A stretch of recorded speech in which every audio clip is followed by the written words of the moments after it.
Do you know what my middle name is? I do, and I visited a country with the same name. Wow.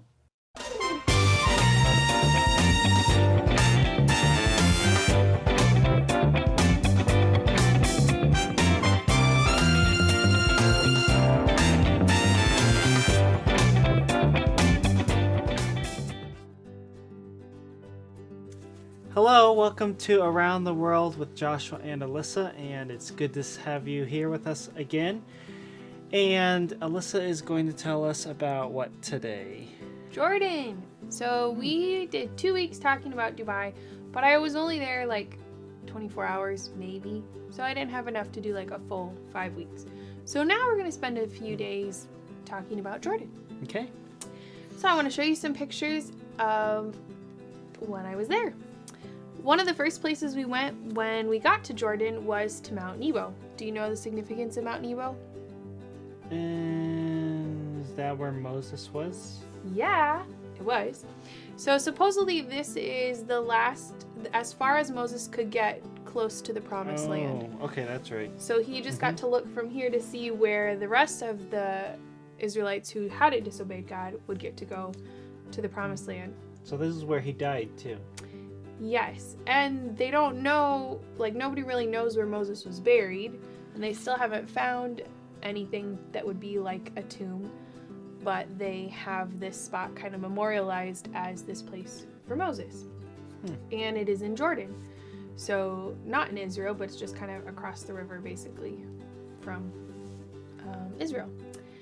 So they had some cool things out there. They had this big stone, which could have been kind of like the size of stones they would have used to put in front of tombs. So if you see size-wise, that's a really big stone. Mm-hmm. Not just anybody's gonna move that. That was kind of random that it was there, but there it is. They also had a cool statue and this verse from John. Just as Moses lifted up the serpent in the desert, the Son of Man must be lifted up so that everyone who believes in him may have eternal life. And then they have it in Arabic underneath. And I forgot to take a picture of the statue, but I found one online that I could use to at least show you what it looked like. So here's the statue, and it's kind of to help people remember what Moses did with the serpent in the wilderness when the people were all complaining, and then God sent the snakes to bite them, and he gave Moses this direction: if you tell the people to look at the snake up here on your staff, then they will live. And we know that's a picture of Jesus someday. But they do have the statue there and some other things up here on the top of this mountain. It's actually like a whole mountain range, but this is Mount Nebo specifically. And they have a lot of olive trees. So since this was my first little bit of time in Israel, I was very impressed with like all the different foliage and everything, which is pretty cool.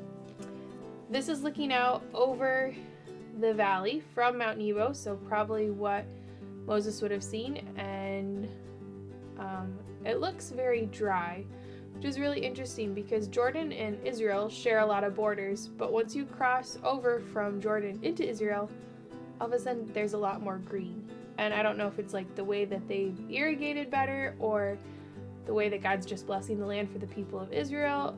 I'm not exactly sure how it works, but it is really interesting that it is kind of like not so green, and then you just go a little farther and you're in Israel and all of a sudden it's green again. Really unique. They have a lot of cool artifacts at this place because there must have been like a church built up here at some point, and this pillar has markings on it that actually like help you understand like the time period that it came from. And the sign to the right of it is actually all those symbols written out for you. It's kind of hard to see in the picture, but if you're there up close, it's like, oh, that's really cool. You can actually see some of that. So this is the building that they've unearthed, and they found it at one point and they covered it up back up with dirt until they had enough money to like build a structure over it to kind of protect it. But it's pretty cool, and a lot of it is still in really good condition, set up with pillars, and then lots and lots of really cool mosaics all over the floor. And those are tiny little pieces all put together to make designs. So there it is, like from a side angle, so you can see like how many small pieces and a lot of work that would be to put it together. So that's kind of like a little building to help commemorate how special that area was to the Jewish people, knowing that that was a place where Moses was last, and kind of a cool little piece of history. Jordan. Nice. I don't think I really told you where Jordan was. I just assumed you knew that it's near Israel, but it is. So if you go to the Middle East, Israel is like right along Mediterranean Sea. Yes.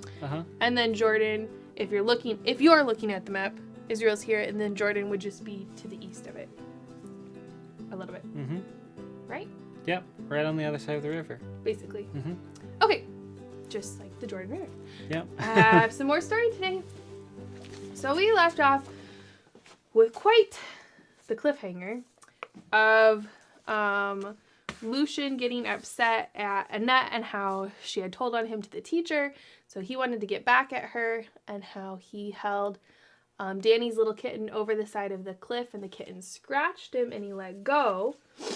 And when he let go, Danny went after the kitten and slipped over the edge, and Lucian didn't want to even look to see what had happened, and he ran away right to his barn, and he just started crying because he thought, maybe I'm a murderer. I don't even know what happened to Danny. And so now we have to pick up the story and see what happens next.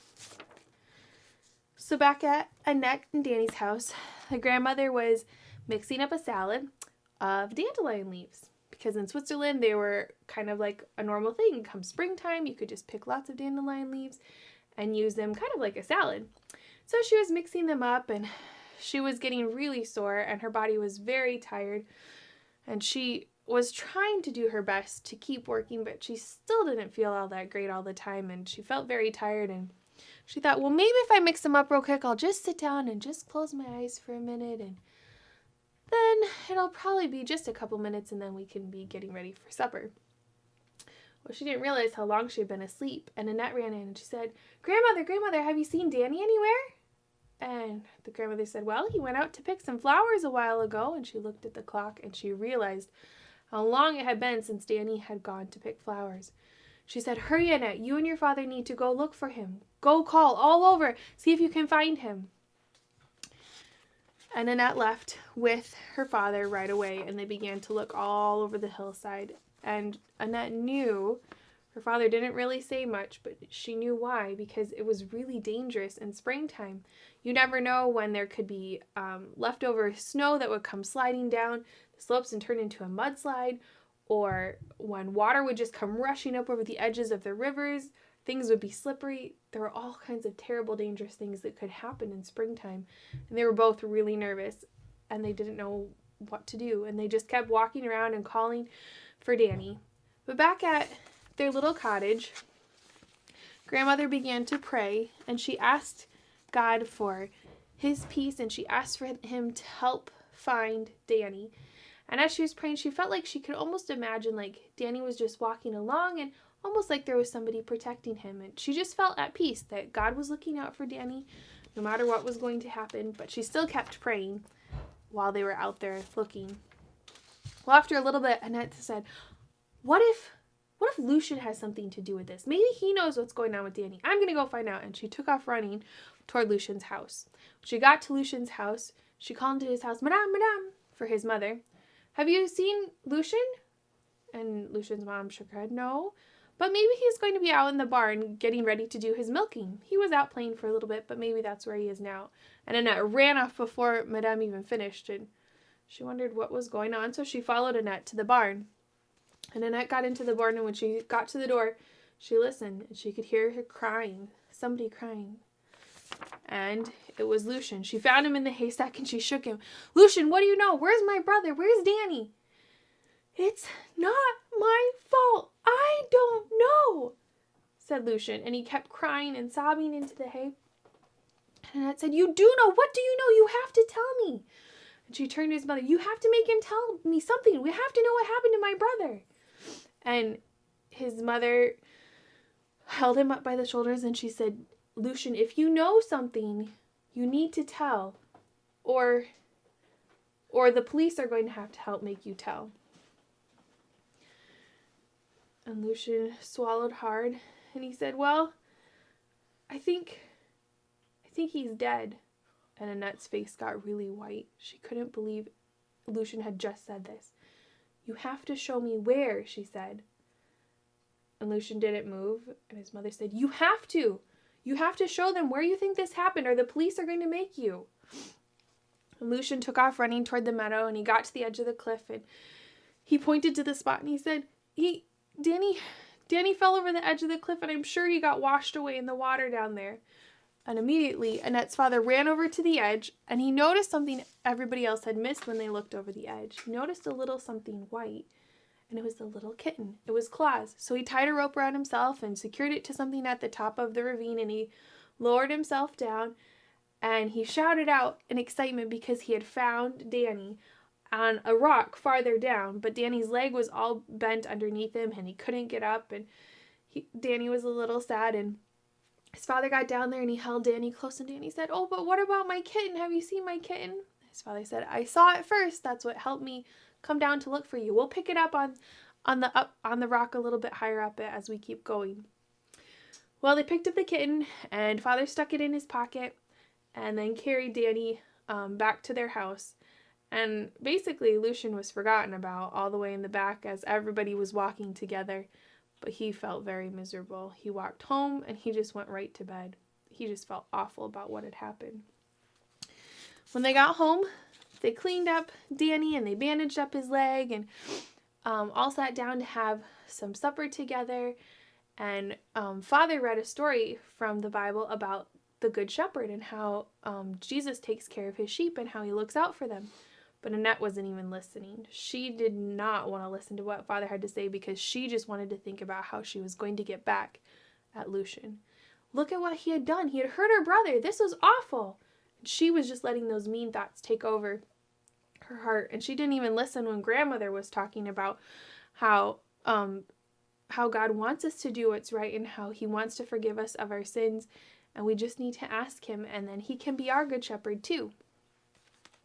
Well, as the spring kept going on, it came time for the hay to be cut. And Annette's father always helped out the neighbors, and this year was no different. He still was going to go over to Lucian's family's house and help cut their hay. But it was really hard, and it was very sad because all the doctors had told their family that her little brother Danny would never walk again. But her father still cared enough about the neighbors to go over and cut their hay anyways, even though his son was at home and was crippled because of this other boy's bad choice. Well, Annette would take over her father's lunch every day to bring it to him while he was working, and she kept thinking of ways that she could get back at Lucian. And she would walk past his house, and every day she would just try to think really hard, what could she do to get back at him for what he had done to her family and how he had ruined Danny's life. Well, one day she walked by and she saw something on the porch. And after she gave her father his lunch, she saw what it was. It was a beautiful horse, and it had been carved out of wood. It almost looked like it was galloping, and it was so perfect and so beautiful. And Annette realized Lucian must be carving this for school. They were having a competition where you could enter something in to a contest that you had made with your own hands. And Annette figured, I bet Lucian made this. And that's when she knew that's how she was going to get back at him. So she looked around, nobody saw her, and she kicked over that horse and she trampled it under her feet until it broke into so many little pieces. Now Lucian wasn't going to get anything out of it, and now she had her revenge. You have to come back next time to see what happens. This story gets worse and worse. Oh yeah, kind of.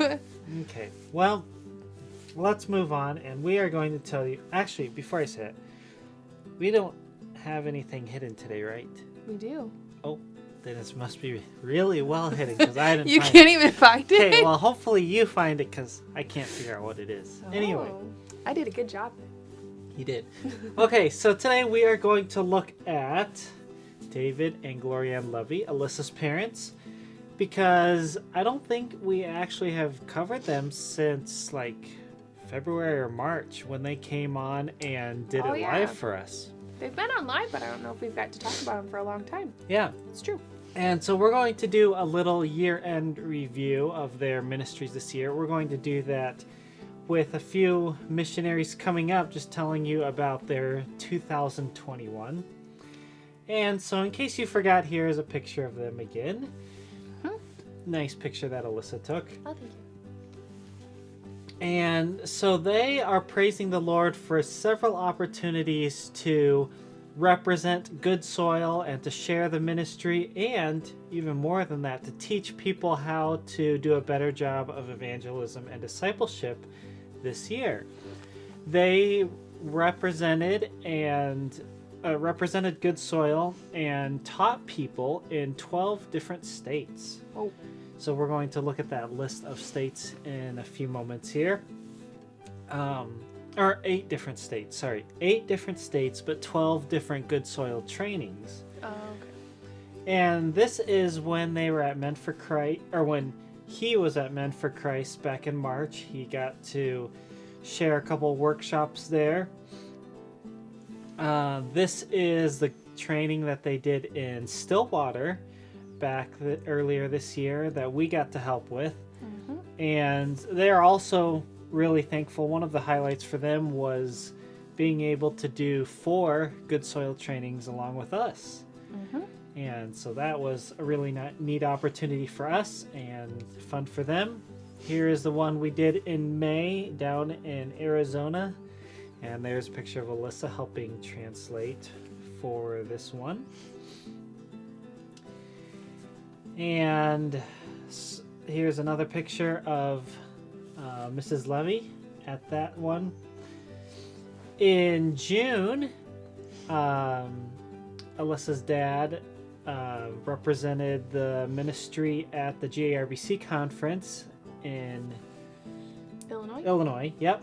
And then the next week after that, they went to Camp Chautauqua in Wisconsin, and they got to teach there for the week at family camp, and they did the Greatest Bridge Adventure, which is like a condensed version, but it goes over the chronological bridge to life, which is at the end of the story of hope. And looks like they taught everybody the 25 big events of the Old and New Testament, and so they're reviewing those here. Here's a picture of working with the kids during that week. They also got to go to Faith Baptist Bible College and teach the freshman class down there for a couple days. So that was a neat opportunity as well. And then October, they helped teach the Good Soil Seminar at the ABWE headquarters. Shortly after that, they went to North Carolina, went to a conference down there, and also got to present there as well. And another highlight of this year was helping contribute to this book that was put out by Good Soil, Gaining Ground as a Truly Evangelistic Church. Mm-hmm. And so your dad got to add a few things to this book, and I have a copy of it. I have not finished it yet, but it's a great book. And if you are looking for something to read about how your church could be more evangelistic, I would highly recommend this book. Some personal and family highlights for them not only was teaching seminars with us, but in April, the whole family was out in Arizona. And so we might have told you about that earlier this year, but we got to spend a couple days hiking with them in Sedona and the Grand Canyon. You want to remind them what we did here just about a month and a half ago? We also went back to Arizona, but a different area, and we taught a full seminar of the whole training. We got to teach it with my parents and then with another couple from ABWE, and it was a full experience. It was a lot of fun, and this was like a retired church, so lots of older people, but they interacted really well, and we just enjoyed spending time with them. Mm-hmm. Some other family highlights for them this year is they visited Amish areas in Lancaster, Pennsylvania, and some covered bridges out there. They went to Fort McHenry just a few weeks ago with us and Ann and David and your sister and brother. Mm-hmm. And then they also went to Washington, D.C. Was that also with David and Ann? I think so. I think that might have been toward the end of the summer. I think it might have just been Ann. Okay. And here are some other fun facts from 2021. They put 30,000 miles on their car. That doesn't include any rental vehicles, I assume, just their car. Yeah. The 12 training seminars and 8 states with their good soil presence. So Arizona, they did good soil training. Iowa was Faith Baptist Bible College. Illinois was the JRBC conference, and I believe they also did a training there, right? They might have. And they did one in Michigan. They did a few here in Minnesota. They went to that conference in North Carolina. Obviously, they live in Pennsylvania, and so they do several things out there. And Wisconsin was the family camp. They had 6 conferences with good soil displays. I actually don't know if I knew it was that many. Wow. So that's neat. 2 new supporting churches. And I mentioned the Gaining Ground is a truly evangelistic church. Some praises, health and safety as they traveled. People and churches that were interested in evangelism and discipleship. And we got to witness some of that too. To see people just like get really excited about doing evangelism and discipleship as they were meeting them and teaching them. Prayer, their goal by the end of this year is to have 75% of their support, and so you could pray that they would be able to reach that goal and continued health and safety in their travels. A couple other highlights. They took the Roots of Faith Old Testament in June, where they learned like 50 events from the Old Testament and how to teach those in an engaging way. They met a lot of new people. She said that they went and met these people as strangers and they left with new friends. During the few times that they were at home, they did some painting, gardening work, and got to know their neighbors. For 2022, they're looking forward to more training, hopefully going to Thailand in August to do training. And they're also excited about a new grandbaby coming in April. Oh. Huh. Are they? Maybe that's your not your My grandbaby. Maybe that's your baby. Oh. Our baby. Maybe that's our So baby. I guess they're excited about that too, she said. Well, we might be excited about that too. Yeah. So anyway, that is Dave and Gloria Ann Levy. We call them Dad and Mom Levy. And that is what their 2021 looked like. Pray for them that their support would get up to 75% and that they would have continued great health for the end of this year and going into next year. And yeah, we would really like if they could go to Thailand too, because they were hoping to do training in different countries. And for the last 2 years, they've just been stuck here. So we would really Hopefully like if things could open up so that they could do that. Yep. Thanks so much for watching. Come back next week to hear more about Jordan, the next part of our story, somebody else around the world. Yeah. And we'll see you then. Bye. Bye.